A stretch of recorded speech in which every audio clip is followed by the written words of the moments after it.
How does due process affect divorce alimony enforcement?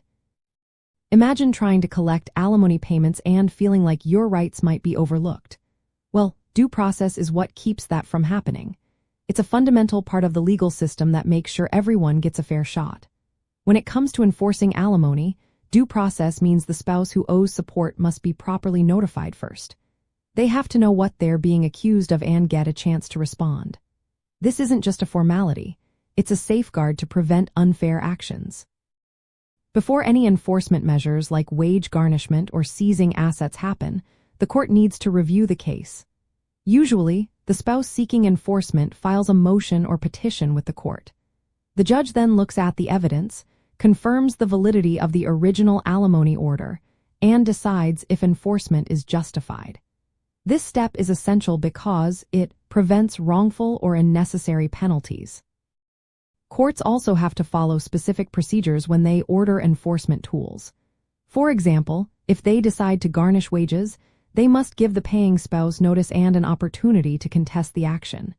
If assets are to be seized, the spouse must be informed and allowed to challenge the seizure. These steps are part of due process. They make sure enforcement isn't just automatic but based on fair legal procedures. If the spouse paying alimony claims they can't afford payments anymore, due process allows them to request a modification.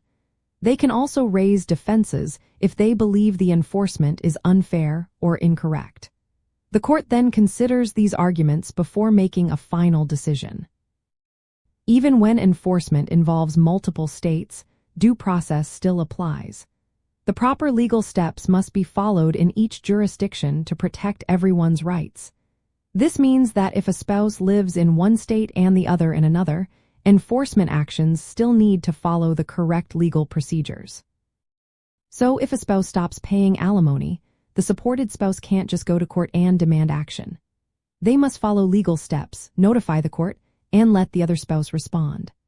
The court then ensures all due process protections are in place before ordering wage garnishment, asset seizure, or other enforcement actions.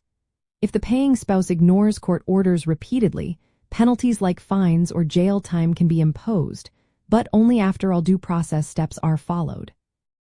In the end, due process makes sure enforcement of alimony is fair and lawful. It balances the need to support someone after divorce with protecting individuals from unfair treatment. It's all about following the right legal steps, giving notice, and allowing defenses. That's what keeps the system just and trustworthy.